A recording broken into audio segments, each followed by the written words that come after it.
Emo is an extremely loaded word, and it carries a multitude of stigmas and contradictions. On one hand, if you asked several people what they would associate with the word emo, they would all likely have different answers. What does emo even mean anyway? Well, there's a lot to unpack. And before we dive in, let's just get this out of the way. Emo does not mean depressed. A lot of kids who enjoy emo music may suffer from depression at one point or during the course of their lives, but they are not one and the same. And I do not want anybody conflating them, because that is false. So now that we've gotten that out of the way, what is emo? Well, it seems to mean different things to different generations. When I look at my generation, millennials to Gen Z, I would say that a lot of us probably associate emo with music and a subculture that reached a commercial peak in the golden years of MySpace, the social networking platform where people created personalized public profiles to share their music and ideas. I know MySpace is considered the butt of a joke nowadays when we refer to the dinosaur age of the internet, but in a lot of ways it was revolutionary. Nobody had come up with something as creative and pioneering at the time. Social media was barely even a concept in the cultural zeitgeist, so that platform was huge. And it was also largely responsible for the commercial success of several bands. This is what many people refer to as mall emo, a stage in which bands like My Chemical Romance, The Used, and Dashboard Confessional came to prominence. But these bands were hardly the first to be considered emo or emo adjacent. To go back to the origins of emo, it's key that we travel back to Washington, D.C. in the mid-80s. Emo, short for emotional hardcore, meant a post-hardcore category of rock that was derived from hardcore and noise rock, but with more of an emphasis on emotional expression and confessional lyrics. The first band that many people attribute to coining emo is the DC post-hardcore band Rites of Spring. The group got their name from The Rite of Spring, which was a choreographed concert piece by 20th century Russian composer Igor Stravinsky, a piece that caused a lot of controversy and even riots when it was first performed in 1913. The band Rites of Spring was very short-lived, but their impact left a permanent imprint, and to this day they are still cited as the quintessential proto-emo band. Another emo figurehead in the underground indie world of the late 80s to early 90s is Ian MacKaye, frontman of Fugazi and ex-frontman of hardcore punk band Minor Threat, with his following project, Embrace, which was much less hardcore-leaning and more melodic, introspective, and personal. As the genre evolved, bands started to lyrically and instrumentally ditch the hardcore sound and lean more into the emotional side. These were bands like Sunny Day Real Estate, The Get Up Kids, Jawbreaker, and The Promise Ring, whose seminal album and song Nothing Feels Good inspired a book of the same name about emo culture by Spin Magazine's Andy Greenwald, who had summed up the contention within emo perfectly in the book. Emo seems solely to represent different things to different people. Casting back from its current status as the necessary name-dropping accoutrement in all music reporting, a general wary-eyed consensus seems to date the term to 1984 in suburban Washington, D.C. Once there, though, things seem to get sticky. And boy, that stickiness is everywhere. Almost nobody agrees on what emo really means. If I were to call Weezer's early catalog, specifically the Pinkerton album, emo, there would be at least 1 out of 5 people in the comments claiming that putting the words Weezer and emo in the same sentence is blasphemy, even though that album is largely credited as the biggest inspiration to many emo bands who followed, like Jimmy Eat World and Dashboard Confessional. And in the spirit of making you laugh, because I'm sure this is going to come up at some point, you've probably seen it circulate all over meme pages and music pages on social media. This hilarious copy pasta rant perfectly sums up just how messy and contentious the widespread disagreement of quote-unquote true emo really is. It's pretty much a meme at this point. Even high-profile rock stars like Julian Casablancas have gotten in on the joke, which I find hilarious.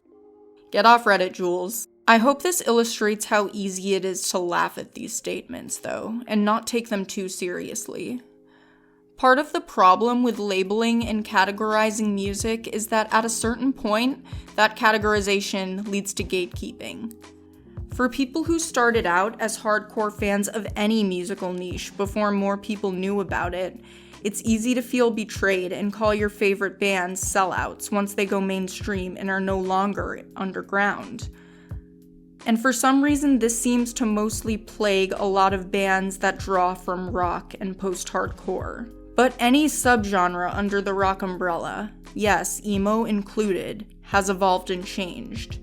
And I hate to break it to you, but emo stopped being the antithesis of mainstream a long time ago. Here's Greenwald once again. The word has survived and flourished in 3 decades, 2 millenniums, and 2 Bush administrations. It's been a source of pride, a target of derision, a mark of confusion, and a sign of the times. It's been the next big thing twice, the current big thing once, and so totally over 1 million times. And yet, not only can no one agree on what it means, there is not now, nor has there ever been, a single major band that admits to being emo. Not one. That's pretty impressive. And contentious. And ridiculous. Good thing too, because so is emo.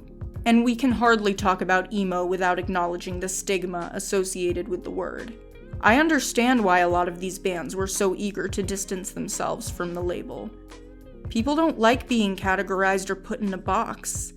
And bands have said this before. Peter Murphy never wanted to be labeled goth, and Brett Anderson detested the term Britpop. But the hostility towards the word emo was just on another level. Why was this?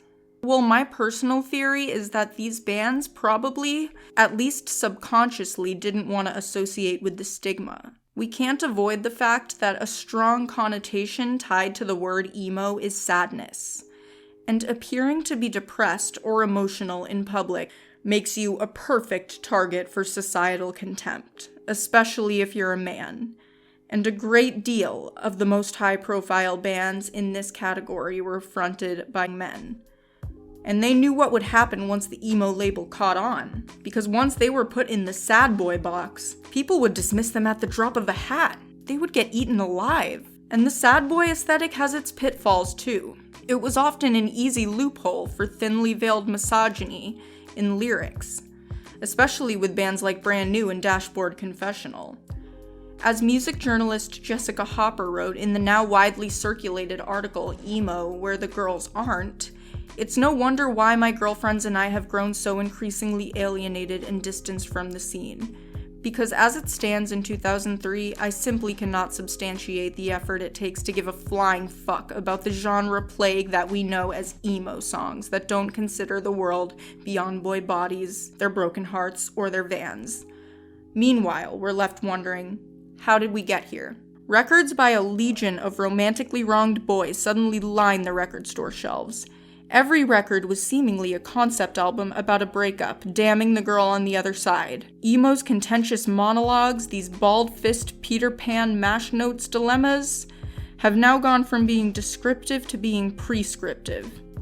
Emo has become another form where women were locked out, observing ourselves through the eyes of others. And the more commercial bands that seem to fulfill Hopper's plea for positive change, like MCR and Paramore, the better it got. Yet these bands are also considered the death blow to emo. People probably haven't come to terms with the fact that the scene had moved on. And so what if these bands were played on MTV? Does that completely invalidate the importance of everything else that they did? Or the fact that it made this type of music more accessible to kids who grew up being othered and ostracized and desperately needed to be affirmed, supported, and see themselves reflected and represented positively? The fact that Hayley Williams, a stubborn, nonconformist woman with hardcore roots, a stellar voice, and the whole package, could break every mold possible, make it big, and actually allow young girls in the scene to see themselves reflected, was huge. And just 3 years prior to this, Jessica Hopper had all but given up on that possibility. What I found most displeasing over the years is the way that the emo label has been weaponized, especially when it put a stigma on enjoying certain bands. Whether or not they were actually quote-unquote true emo or not, that didn't stop bands like My Chemical Romance from being pegged with that label and people using the label to disparage them at the same time. We all saw that Daily Mail article, and I would consider My Chemical Romance to be one of the greatest rock bands of the 21st century. But many people won't give them a chance, because in the larger cultural zeitgeist and the media, they have always been put in the emo box. And if you're familiar with how contentious the debate is over who gets ownership of the emo label, I'm sure you've heard of the site isthisbandemo.com, where all you have to do is type in a band name and the site will tell you whether or not they're truly emo. I've never really cared for this stuff either because it doesn't really allow the term much flexibility. It just feels like a bunch of black and white answers confining music to rigid roles and categories, and I don't really see what good that does other than help elitist music nerds who desperately need to preach all the time how much more knowledgeable they are than other people. And nobody likes that. Greenwald described emo kids as the kids from the suburbs, from outside the major cities, and from way, way off the beaten path. Emo is an essential element of being a teenager. It is the sound of self-making. Emo, or whatever you want to call it, doesn't happen on the stage, and it doesn't happen in the diary. It happens somewhere between the two. It is the act of reaching out towards something larger to better know yourself. It's the desire to make yourself bigger by making yourself part of something bigger. As long as there are feelings, teenagers will claim that they had them first. And as long as there are teenagers, music will get labeled emo.